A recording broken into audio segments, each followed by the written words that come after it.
Back again with another video, except this time it's a bit different.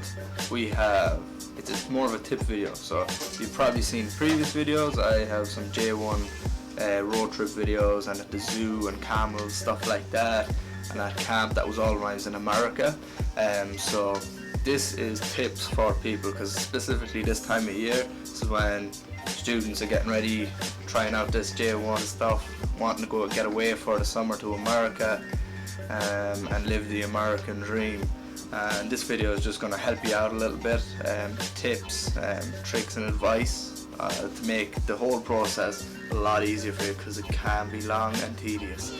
So without further ado, let's get into it. The first and number one important thing you want to do is pick your agency. Be careful with this, because each agencies have different fees and different processes. Some agencies will help you the whole way through, all the way up to giving you the exact documents you need before your embassy appointment. For my first year, I went with camp leaders, and they were so helpful through the whole process. I was going into it a complete novice to get me everything I needed to know, all the information, no strings attached. This year with a different company, I'm with CCUSA.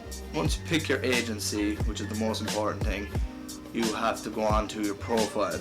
So with every agency, they have profiles. You're going to have to build up your profile as to your best ability. So if you have any sort of a skill that you're certified, or have any certificates in, whether it's tennis, pottery making, football, swimming, anything like that.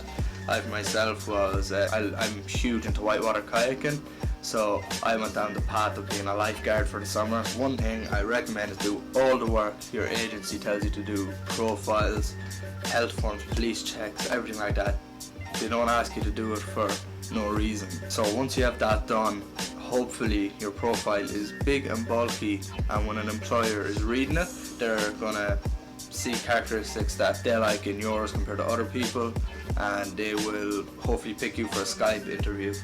Skype interviews can be daunting. Don't be worried, just relax, don't lie. Whatever you do, that's the worst thing you can do. Do not lie. If you arrive at camp and all of a sudden you told her you play football and you can teach football, and you get there and you don't know how to kick a ball, kind of embarrassing on your behalf. If you don't get hired first thing when your profile is completed, I wouldn't worry. It's completely normal. There's thousands of people that have their profiles done before you. Most agencies, if not all of them, have some sort of job fairs placed in your locations or your capital. For example, mine was in Dublin. I got hired at a job fair as well, so if I got hired at a job fair, you will. The main thing is, when you get to the job fairs, don't worry, you'll get placed eventually. There's going to be tons of camps. For example, mine was in Aviva Stadium in Dublin. There was loads and loads and loads of camps, and I got placed with the first camp I went to. It was exactly what I was looking for. So don't worry, just go there, arrive early so you're one of the first people there, and you have a bit of a selection, because there is long queues. So you've been placed at camp now, what do you do? So the most important thing you can do, you have all your forms done. My camp has an external application form that I have to fill out from their website, so I had to fill that in, and once that was done, I can worry about my embassy appointment. From then onwards, you book your embassy appointment, get all your documents, but the most important forms to have is your DS 2019, your service receipt, your DS6 form, and your passport. Sometimes you'll need one of those visa pictures. They're not like a regular passport photo, so double check that they're the correct one. They're usually 1.5 inches squared, and most photo booths do it, about €8, not too expensive. And I had my embassy appointment a couple of days ago. I got the visa, by the way, and the only things I needed was my DS 2019 form, my DS 2016 confirmation page, my service receipt, passport, and my J1 visa pictures. It's not required, but if you're getting your DS 2019 form, try get them to sign it in blue ink. They just mention to them in an email. They'll know exactly what you're talking about. Embassies like to see the blue ink rather than the black ink. Don't ask me why, maybe because it's photocopied or something, but I don't know. It's better to be safe than sorry. I've never heard of anyone not getting a visa, but again, better safe than sorry. Okay, so let's talk about money for a while. When you're over in America, I suggest you bring when you first arrive, $150 cash with you, and then the rest of your money on a card. You don't want any sneaky charges coming up on your bank card. For example, I was in New York City, I bought $5 of subway credit for my Metro card, and I got charged €7 plus the $5 on my card. Don't ask me why, it's my bank's fault. Avoid additional charges where possible, because they will eat your money up. The second most important thing, if you plan on using your bank card at all when you are over in America, tell your bank before you go. Give them the dates you're going to go and the dates you're going to return, or even rough dates of when you're going to return. Because they will freeze your card if it notices suspicious transactions from a foreign country. It happened to me. It was not a fun week in New York. It was frozen. I couldn't access a penny of it, and it's not a fun situation when you are homeless in New York City for a couple of days. That's another story. But anyway, the main thing is that you let your bank know, and you won't have any issues then. Currency cards. Currency cards can be brilliant. Now, me personally, I didn't know nothing about currency cards, but on Post, it's an Irish sort of a currency card. It's supposed to be brilliant. The charges are good on it. Definitely worth looking into. Now again, I never have. I wasn't that far planned ahead.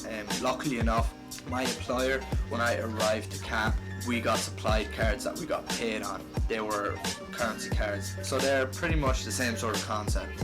It's worth investigating into a decent currency card with good charges on there. Now again, I didn't go over with any of this information. I had my bank card, and you know what happened there. I've heard on Post it's supposed to be very good. Again, never tried it. Let me know down below if you have, what's good or bad about it. Okay, so the next most important thing is transportation. Let's talk about this for a while, okay? The most important sort of transportation, your flights over to America from wherever you are. I use two main search engines that are really good for flights. So the first one is Skyscanner, and then the other one is Google Flights. Now, they're both really good. If one is expensive, you're guaranteed the other will be cheaper, or if the other is expensive, the other will be cheaper. Vice versa. So again, they're the two main engines I'd recommend using, is either Google Flights or Skyscanner. So Skyscanner is a comparison website, and Google Flights is very much the same, but it's all built into one sort of simple, easy to use platform. Just makes it super simple to use. So second of all, when you arrive into America, you want to know what's going on when you get to the airport. Are you going to get collected? Do you have to find your own way? If you're getting collected at the airport, you're lucky. You don't need to worry about any of that. Just throw that all out the window. So if you have to find your own way, the most popular form of transportation over there seems to be Uber. It's really cheap. It's not metered, unlike yellow cabs. Yellow cabs are metered. I'd stay away from them as much as possible. I couldn't say it enough. Like, just keep away from yellow cabs. They are really expensive. So Uber, you tap in your destination, where you're going. It will give you the rough price, and whether you like it or not, you can select other options. So Uber Black, Uber XL, or Uber Pool. Uber Pool is the cheapest. That's what I like to use. Plus you get to meet some new people as well. Uber, it's ideal if up to an hour and a half, anything above an hour and a half, looking to get in a bus. So either Greyhound buses or mega buses. They're really cheap, and you can book it there and then and sort everything out. That will get you there, and then get an Uber, a 5-minute Uber to wherever you need to go. So there are your options for transportation from once you get to the airport. Again, stay away from yellow cabs. So the next thing is accommodation. So I was at a camp. I didn't need to worry about accommodation. It was all included in on that. So if you have to look at accommodation, they are probably your best bet is short term is Airbnb. It's going to be your friend for your stay over in America, and relatively cheap.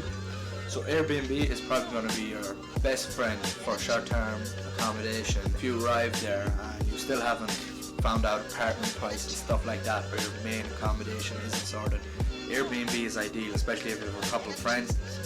You'll be nice sound, don't worry about it. But be careful if you're sneaking people in. Sometimes it doesn't always go in your favour. Booking.com is also great. I mainly use this for breaks, so when I was off camp for hotels, a bit indulged into fancier places, so I stayed in a cabin all summer.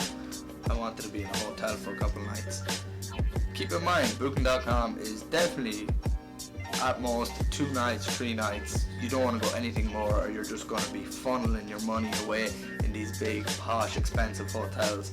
Those are your short-term options while you're looking for an apartment or a permanent accommodation for your stay in America. And ideally, if you have a couple of friends going over, it's going to make everything so much cheaper. Divide the cost, whatever, however many ways, 6, 7, 10, it's going to make it cheaper on you. It can get complicated, but you want to lower your cost where possible. So if it means getting an extra person to stay with you, you're helping them out, you're helping yourself out, you're making it cheaper for everyone, go down that option. It's definitely worth it. Okay, so now we have all the big bulky stuff out of the way, we can go on to the fine tuning of your trip to America on your J1 visa.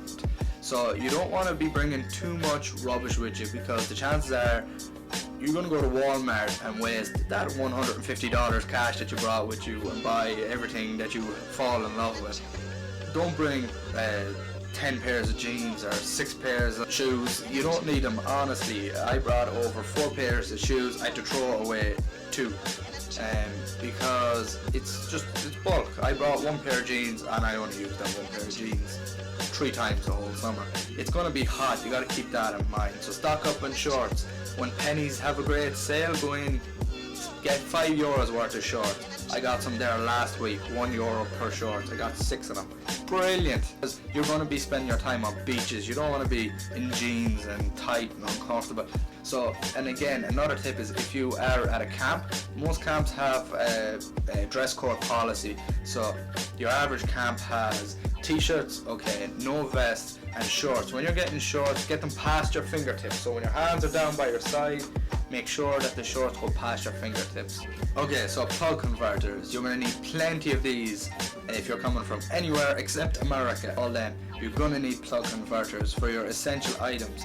Ladies, leave your hair dryers, your curling tongs and your GHDs at home. You're not going to need them, because when you put a plug converter on there, America cannot handle the voltage that UK and Ireland have in their appliances.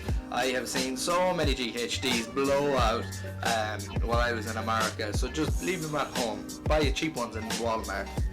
Split the cost with all your girly friends, make it cheaper and happier. You only have to worry about 1, not 6 of them. So that's the best advice I can leave for you there. Pack in your suitcases.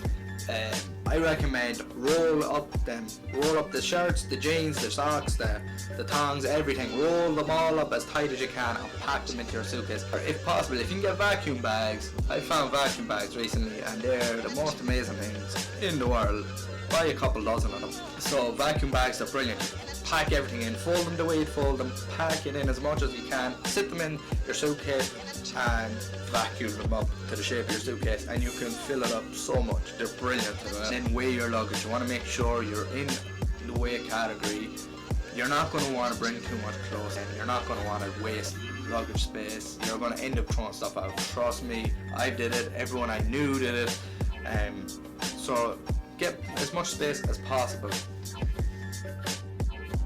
So, enjoy your time in America. If I've forgotten anything, comment down below, let me know. And again, if you have any questions or you want to know anything, just message me. Keep typing. There you go. Now send. I've got that right now on my phone because I have notifications enabled and I reply to you straight away, okay? With any advice you need, I'm here to help. Give the video a cheeky like, subscribe to the channel, you'll see some travel videos, vlogs, all that sort of stuff, tips and advice. And if you like this video, let me know down below. I'll talk to you guys later on. Safe trips, safe flights, all the rest. Ciao. Those are your short term. Again, so those are your short term. Again, so those are your short.